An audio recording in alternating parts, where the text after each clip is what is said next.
At the dinner table, they laughed. The spoon in my sister's hand stopped midair as I said I wanted to be a game developer, not a nurse or a lawyer or some safe, respectable thing. A game developer? My uncle echoed, as if I'd invented a brand new insult. Is that what you call a real job?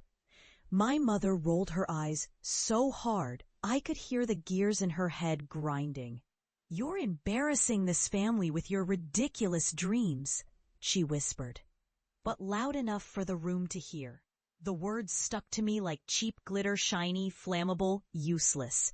That night, and every night after, I replayed the crowd in my head, the way their faces carved into disbelieving masks, the way their laughter threaded through the house like a poisonous perfume. I swallowed it all, then walked away with a decision that burned its own room temperature burn into my skin. I would leave and prove them wrong, not with shouting, but with results they couldn't ignore. I packed a bag, not with bravado, but with breath held tight. A laptop, a sleeping bag, a dented notebook of ideas. I rode the city buses until the windows blurred with rain and streetlights became a smear of color and possibility. The first years were a crater of sleep-deprived mornings and ramen that could power an engine if I cooked it right.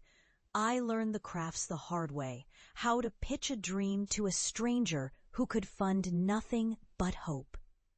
How to break a game's mechanics until they sang. How to fail again and again until failure learned to fetch me forward. There were months of rejection letters that smelled like ash. There were months of code that refused to compile. Art that looked nothing like the thing I saw in my own head. And nights when the studio light tasted like metal and courage. I slept where I could, on a couch that claimed my spine with a persistent ache. In a basement under a coffee shop where the rain sounded like needles on glass. And still I kept moving. Not out of stubbornness alone, but out of a stubborn kind of faith that the ridiculous dream was the true one. Then came the slower, sweeter climb. A prototype that didn't crash. A tiny audience of fans who got it. A publisher who believed in the heartbeat behind the chaos. The game released to a small but hungry crowd. It didn't reinvent the wheel, but it made the wheel feel new again. We scraped by on a shoestring, then grew. We hired a few bright misfits who treated crunch like a fuse and not a chain. We made something that mattered to people who'd forgotten they cared about games as stories, about worlds that could soothe or shake you awake. I learned to accept that success isn't a loud explosion, but a long, honest climb, a climb that could shape you as much as the thing you built. Years stacked themselves behind me like pages I was allowed to tear from a book I didn't want to close. Our little studio found its breath. We sold another game that surprised us with its honesty. Then suddenly a bigger deal, an acquisition that came with money big enough to buy back a dozen of the things I'd owed, to the nights I'd spent staring into a screen. The studio survived. I learned to lead it with the same stubborn grace I'd used to survive the street and the hours of doubt. And still, when I walked into the old kitchen, in the town where the mocking began, I kept a piece of that kid who believed in something ridiculous and pure.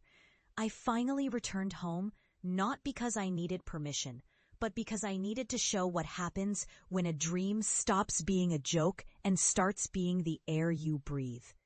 The night I pulled into the driveway, the house looked older than it did in the memory that haunted me. The paint flaking, the porch light a little flicker of stubborn green. I carried a bag heavier with trophies than with clothes. The town's air pressed in, cool and intimate, as if it remembered every whispered criticism, every sneo that had braided itself into my spine. I wasn't prepared for the quiet I felt in the doorway, the hush that settled around the living room like dust after a storm. Then the door opened, and there they were. My father with lines in his face I hadn't noticed before, my mother standing with her arms crossed, and my sister, older and thinner than I remembered. With a look I hadn't seen since the day I left. We stood there for a moment too long, as if the house itself were listening for a confession I hadn't planned to offer. I stepped inside and set the bag on the floor. The room did not erupt in the old way. It did not throw a glass or demand I explain myself. It watched me, and in watching, it finally began to listen. The moment came when I opened the studio laptop I had carried home, and a trailer rolled across the screen. A game that bore the signature of the years I had spent away from this kitchen. The long nights of ideas I'd kept secret, even from the closest friends I'd left behind. The room exhaled. The eyes of the people I'd grown up with widened, then fixed on the images that spoke louder than any speech could. Places I had built, emotions I had learned to code into scenes, stories I had learned to tell without stuttering. My mother reached out, slowly, as if touching a flame she didn't trust, and touched the edge of the screen as though he could feel the heat of it on her own hands. My father's mouth shaped a word that was almost a murmur. And then his shoulders relaxed, the old tension in him loosening, as if years of telling me I was embarrassing this family had finally found its own counterweight in a different kind of pride. There came a moment, a powerful, quiet thing that felt like a crime and a confession all at once. The family saw not just the tangible proof, the trophies, the press clippings, the gleaming logos of investors, but who I had become because I had refused to abandon the ridiculous dream when it asked me to surrender. They saw the version of me who could turn fear into a code and fear into art. The version who could hold a room of skeptics in the palm of a hand and persuade them with a story rather than a threat. They saw a future I had earned by walking away. The scene that followed felt like a courtroom without a judge, a reunion without a reunion's soft edges. They asked questions, not with hostility, but with the careful curiosity that comes after a long silence. "How did you do this?" my mother asked, her voice steadier than I remembered. "What did you give up?" My father added, and I told them honestly, I gave up the chance to be what they wanted me to be in order to become what I needed to become for myself. Then I did something I had learned to do in the years away. I invited them to the edge of the screen, the edge of the room, into the world I had built. I showed them the map of the studio, the faces of the people who believed in the ridiculous dream with me, the lines of code that told a story in a language they didn't know but could feel. And when the trailer ended, the room did not erupt in cheers, though there were small surprised smiles. It settled into a weighty, almost holy quiet, where no one needed to pretend anymore. "Maybe we were wrong," my sister finally said, her voice low and almost unsure. "Not about you," I answered, "just about what accomplishment requires." The truth hung there, fragile and true, that I had grown beyond their judgments, but that the journey hadn't been about proving them wrong as much as proving a version of myself right.